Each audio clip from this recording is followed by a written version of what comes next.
Hello all. Welcome back to my YouTube channel. तो मैं फिर से आ गया हूँ एक नए क्वेश्चन के साथ। तो आज का क्वेश्चन क्या है? अच्छा, ये क्वेश्चन को एक्सप्लेन करने से पहले मैं ये बताना चाहूँगा कि अभी तक मैंने जितने भी प्रॉब्लम करवाए हैं, मैंने सबको अच्छे से अरेंज करके सारे क्वेश्चंस और सारे सॉल्यूशंस मैंने उसको डॉक्यूमेंट फॉर्म में बनाया है। मैं इस वीडियो के डिस्क्रिप्शन में उसे डाल रहा हूँ। आप उसे डाउनलोड करके खुद से प्रैक्टिस कर सकते हो, फिर से सॉल्व कर सकते हो या सेव करके उसे अपने पास रख सकते हो। वो आपको हेल्प करेगी। या फिर आप ये कर सकते हो कि वो जो मैंने जितने सारे क्वेश्चंस करवाए हैं सबको आप सॉल्यूशन फर्स्ट में मत देखना, क्वेश्चन देखना, खुद से सॉल्व करना, क्वेश्चन देखना, खुद से सॉल्व करना। अगर खुद से सॉल्व हो जा रहा है, बहुत अच्छा है, वेरी गुड। फिर तुम खुद का सॉल्यूशन जो तुमने कोड लिखा है प्लस में जो मैंने कोड लिखा है, तुम दोनों को मैच करना और देखना क्या दोनों सिमिलर हैं, क्या दोनों डिफरेंट हैं। अगर डिफरेंस है तो क्या डिफरेंस है, ये फाइंड आउट करना। इससे ना एक थॉट प्रोसेस तुम्हारे अंदर डेवलप हो जाएगी प्रोग्रामिंग बनाने का। और या फिर अगर सॉल्व नहीं भी हो पाता है तो भी कोई बात नहीं है, कोई बात नहीं है। तुम जा सकते हो, मेरे सॉल्यूशंस को देख सकते हो और फिर खुद से बिना सॉल्यूशन को देखे ट्राई करना पूरा का पूरा कोड लिखने का। अगर नहीं हो पाता है फिर भी तो कोई बात नहीं, फर्स्ट में सॉल्यूशन देख देख के कंप्लीट करना, फिर बिना सॉल्यूशन देखे करना। तो ऐसे डेफिनेटली तुम बहुत अच्छे हो जाओगे। ठीक है, अब स्टार्ट करते हैं अपने इस क्वेश्चन को। तो ये जो आज का क्वेश्चन है हमारा, मैं क्वेश्चन को रीड करता हूँ। Write a program that accept an integer n and print the factorial of n. ठीक है, मतलब कि हमें एक ऐसा प्रोग्राम बनाना है जिसके हेल्प से हम किसी भी नंबर का फैक्टोरियल फाइंड आउट कर सके। सैंपल इनपुट 5 है और आउटपुट शुड बी 120, यानी कि 120 होना चाहिए। अच्छा, अब ये फैक्टोरियल क्या है? तो मैं यहाँ मैथमेटिक्स पढ़ाने तो बिल्कुल नहीं बैठा। आई थिंक आपको फैक्टोरियल क्या है ये तो पता होगा ही, क्योंकि अगर मैथमेटिक्स नहीं आता तो प्रोग्रामिंग तो इम्पॉसिबल है। बट फिर भी मैं ब्रीफ में बताता हूँ कि फैक्टोरियल किसी भी नंबर का उस नंबर तक 1 से लेकर के उस इंटीजर तक मल्टीप्लाई करने पे जो रिजल्ट आता है उसे हम फैक्टोरियल कहते हैं। ये मैं ब्रीफ में बता रहा हूँ। फॉर एग्जाम्पल, अगर मैं 5 लेता हूँ कि n इज इक्वल टू अपना 5 है, ये मुझे 5 का फैक्टोरियल फाइंड आउट करना है, तो कैसे करेंगे? तो वो हो जाएगा 1 प्लस 2 प्लस 3 प्लस 4 प्लस 5, 5 तक, क्योंकि हमें 5 का फाइंड आउट करना है। और सबको मल्टीप्लाई कर देंगे, जो रिजल्ट आएगा वो होगा हमारा फैक्टोरियल। यानी कि अभी तुम क्या कर सकते हो, फटाक से पेन पेपर निकालो, उस पर तुम 5, जो जैसे कि यहाँ पे इस क्वेश्चन में सैंपल इनपुट 5 है, ठीक है, इसका फैक्टोरियल फाइंड आउट करना है, हमें प्रोग्राम के थ्रू करना है, बट करना तो हमें फैक्टोरियल ही फाइंड आउट है। तो तुम उसमें ना लिखो 1 इंटू 2 इंटू 3 इंटू 4 इंटू 5, 5 तक, और तीनों को सबको मल्टीप्लाई कर दो तो आ जाएगा 120, क्योंकि 5 का फैक्टोरियल 120 होता है। ऐसे अगर 6 का फैक्टोरियल निकालना हो तो क्या करेंगे? 1 into 2 into 3 into 4 into 5 into 6, क्योंकि हमें 6 का निकालना है तो हम 6 तक जाएंगे। ठीक है, और सबको मल्टीप्लाई कर देंगे, जो रिजल्ट आएगा वो हमारा 6 का फैक्टोरियल है। यानी कि किसी भी नंबर का फैक्टोरियल अगर निकालना हो तो 1 से उस नंबर तक हमें मल्टीप्लाई करनी पड़ेगी, और जो रिजल्ट आएगा वो उस नंबर का फैक्टोरियल होगा। आई होप तुम्हें समझ में आ गया होगा। अगर स्कूल के बच्चे हो फिर भी समझ में आ गया होगा कि फैक्टोरियल क्या चीज़ है। ठीक है, तो स्टार्ट करते हैं अपना प्रोग्राम बनाना। आ जाओ यहाँ पे। तो सबसे पहले क्या आता है मैं हमेशा बताता हूँ, इस बार मैं नहीं बताऊंगा, तुम कमेंट में बताओ कि सबसे पहले क्या आता है और इसे क्या कहते हैं। मैं इसे बताऊंगा नहीं, इसे क्या कहते हैं कमेंट में बताना। और ये जो मैं फंक्शन लिख रहा हूँ ये इसे भी क्या बोलते हैं ये भी बताना है, क्योंकि मैं फर्स्ट वीडियो से बताते आया हूँ कि इसे क्या बोलते हैं, ये कौन सा फाइल है, फिर ये कौन सा फंक्शन है। ठीक है, अब हमें क्या करना है ना, एन को डिफाइन करना है। मैं इंट एन क्यों लिख रहा हूँ? इंट माने के इंटीजर। ठीक है, अगर सी प्रोग्रामिंग में हमें किसी इंटीजर को डिफाइन करना हो तो उसके लिए हम लोग आई एन टी इंट लिखते हैं। और चूंकि हमें एन को एज अ इंटीजर इनपुट लेना है, इसलिए मैं यहाँ इंट एन लिख रहा हूँ, क्योंकि मैं एन को डिफाइन कर रहा हूँ। ठीक है, अब मुझे एक स्टेटमेंट मैं लिखूंगा प्रिंट एफ करके। वो स्टेटमेंट ये है कि enter the value of n. ठीक है, एन की वैल्यू को डालना है। तो हमें इनपुट कैसे लेंगे? हम स्कैनफ के हेल्प से इनपुट लेते हैं। ये स्टेटमेंट तो प्रिंट हो गया, बट इनपुट हम स्कैनफ के हेल्प से लेते हैं। ठीक है, ठीक है, हमने इनपुट भी ले लिया। अब कुछ चीज़ों को हम डिफाइन करेंगे। क्या हम करेंगे? Int fact. फैक्ट को मैं सिर्फ फैक्ट क्यों, इसे फैक्टोरियल भी लिख सकते हैं, बट मैं सिर्फ फैक्ट लिख रहा हूँ क्योंकि उतना लंबा मैं लिखना नहीं चाहता। तुम चाहो तो पूरा फैक्टोरियल लिख सकते हो, या तो तुम सिर्फ एफ भी लिखोगे तो भी काम चलेगा, कोई दिक्कत नहीं है। बस तुम्हें पता होना चाहिए कि अच्छा मैं फैक्टोरियल को इस चीज़ से डिनोट कर रहा हूँ।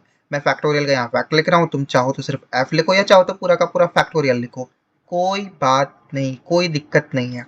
ठीक है, फैक्टोरियल हमारा जो होगा, हम इसे यहाँ पे वन बोलते हैं। क्यों वन बोल रहे हैं मैं इसे बाद में बताऊंगा, इसके पीछे लॉजिक है। अगर हम यहाँ वन की जगह कुछ और लिखते हैं ना, तो ये प्रोग्राम एरर देगा, मतलब कि सही रिजल्ट नहीं देगा। हम यहाँ वन लिख रहे हैं, उसके पीछे एक लॉजिक है। कौन सा लॉजिक है? वो वही मल्टीप्लाई वाला लॉजिक है। वो अब मैं आगे से बताऊंगा तो और अच्छे से समझ में आएगा। ठीक है, आगे बढ़ते हैं। अब हम लोग क्या करेंगे, मैंने फैक्ट को डिफाइन कर दिया। अब हम एक और वेरिएबल को डिफाइन करेंगे जो कि अपना इंट आई है, यानी कि अपना इंटीजर जो है वो आई है। तो ये जो है ना, i should be one, i जो है वन होना चाहिए, और i should be less than equal to n. Why less than equal to one? क्योंकि देखो एक सेकंड में, और आई जो है ना वो बढ़ते रहना चाहिए। अब मैं इसे एक्सप्लेन करता हूँ ऐसा क्यों। सबसे पहले मैंने आई इज इक्वल टू वन लिखा, ठीक है, आई जो है वन से शुरू होना चाहिए। अब i is equal to less than equal to one, मैंने ऐसा क्यों लिखा? मैंने याद करो कि फैक्टोरियल के बारे में क्या बताया था। कोई भी नंबर का अगर फैक्टोरियल निकालना हो तो वो कैसे निकालते हैं? वन से लेकर के उस नंबर तक हम लोग उसको मल्टीप्लाई करते हैं। तो अपना आई वन होना चाहिए, यानी कि हम वन से मल्टीप्लाई करना स्टार्ट करेंगे, और i should be less than and equal to n, यानी कि हमें जो वो जो नंबर है वहां तक या उससे छोटे तक ही हमें मल्टीप्लाई करना है। उससे अगर हम ज्यादा गए तो हमें फैक्टोरियल सही फाइंड आउट नहीं होगा। इसलिए मैंने लिखा i should be less than and equal to one, sorry n. और मैं यहाँ पे directly i is equal to n भी लिख सकता हूँ, क्योंकि आई हमारा एन तक ही होना चाहिए। ठीक है, तुम चाहो तो direct i is equal to n भी लिख सकते हो। एंड लास्ट में तुम यहाँ देख पा रहे हो कि मैंने यहाँ पे लिखा आई प्लस प्लस। इसका क्या मतलब है? इसका ये मतलब है कि फर्स्ट में तो मैंने बोल दिया कि i is equal to one, but जैसे कि वन आया, फिर इसे इंक्रीज करना है, टू आना चाहिए, वन इंटू टू, फिर इसे इंक्रीज करना चाहिए, one into two into three, फिर इसे इंक्रीज करना चाहिए, बढ़ाना चाहिए, one into two into three into four, फिर इसे अगले स्टेप में एक और बढ़ाना है, one into three into four into five. ऐसे करके इसे एक एक स्टेप बढ़ाते जाना है, तब हम उस फाइनली एन तक पहुंचेंगे और हमारा फैक्टोरियल फाइंड आउट हम कर पाएंगे। समझ में आया? आई होप बिल्कुल समझ में आया होगा। अब एक और चीज हम डिफाइन करेंगे यहाँ, वो ये है कि sorry, fact is equal to, not is directly is equal to, but multiply is equal to one. अब तुम्हें एक क्वेश्चन, तुम्हारे अगर तुम सी प्रोग्राम तुम्हें बहुत अच्छे से नहीं आता तो पूछना चाहिए कि मैंने ऐसा क्यों लिखा। मुझे तो लिखना चाहिए, मतलब मैंने मल्टीप्लाई का जो साइन है वो इक्वल टू के पहले क्यों लिखा? और ठीक है, अगर मैंने इक्वल टू के पहले लिखा तो वन को इक्वल टू के बाद क्यों लिखा? मतलब अगर मैथमेटिक्स के हिसाब से देखा जाए तो इसे कुछ ऐसा रहना चाहिए था कि fact multiply by one is equal to fact. लेकिन नहीं, अगर हमें प्रोग्रामिंग में या सी प्रोग्रामिंग में किसी चीज को मल्टीप्लाई करना हो, एडिशन हो, सब्सट्रैक्शन हो, ऐसी कोई भी सी चीज हो, उसे हम ना इस इक्वल टू के पहले लिखते हैं। ठीक है, हाँ, इसे यहाँ पे ऐसे ही लिखा जाता है। ये चीज ये तुम नोट कर लो। ठीक है, अब हमें क्या करना है, अपना रिजल्ट प्रिंट आउट करवाना है, जो कि क्या है, अपना fact. So the factorial of n is, अपना क्या है, परसेंटेज टी, जो कि अपना एक्चुअली में फैक्ट है। और ओह शिट, मैंने यहाँ ऑलरेडी परसेंटेज डी लिख दिया है, तो क्या होगा, एरर तो देगा ना। हाँ, अब सही है। और ये क्या है, हाँ अब सही है। और एट द एंड अगर हमारा ये कंप्लीट हो जाए कोड, तो ये मैंने बोल दिया, ये भी तुम्हें कमेंट में बताना था, बट एनीवे रिटर्न जीरो होता है। यहाँ आर मिसिंग है, रिटर्न 0। चलो अब इसे प्रिंट करते हैं और आ जाओ अपने आउटपुट पे। So enter the value of n. तो क्वेश्चन में देखो सैम्पल इनपुट क्या था, 5 था, और आउटपुट हमारे क्या आना चाहिए, 120 आना चाहिए। चलो आ जाओ। हाँ, सो एन हमारा 5 है, एंटर। हाँ, the factorial of n is 1। I think कुछ मिस्टेक हुआ है। हाँ, यहाँ पे देखो 1 ना होकर के आई होगा, ठीक है।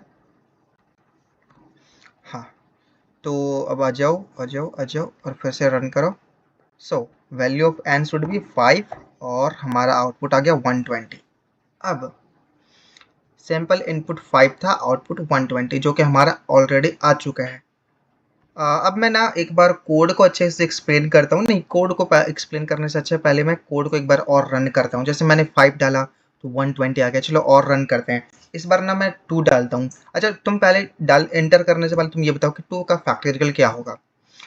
1 इंटू 2 इज इक्वल टू 2, ठीक है, एंटर। तो देखो फैक्टोरियल क्या आ गया, 2 आया। अच्छा, चलो इस बार ना 3 डालते हैं। इस बार एन का वैल्यू अपना 3 है, ठीक है। तो अब बताओ फैक्टोरियल इसका क्या होना चाहिए। 1 इंटू 2 इंटू 3 क्या होगा, 6, ठीक है। तो देखो 6 आ गया। अच्छा, चलो फिर से रन करते हैं। इस बार ना 4 को एंटर करेंगे एन के वैल्यू में, 4, ठीक है। तो बताओ 4 का फैक्टोरियल क्या होना चाहिए, 1 इंटू 2 इंटू 3 इंटू 4, ठीक है। यानी कि क्या होना चाहिए, 24। देखो 24 आ गया फैक्टोरियल।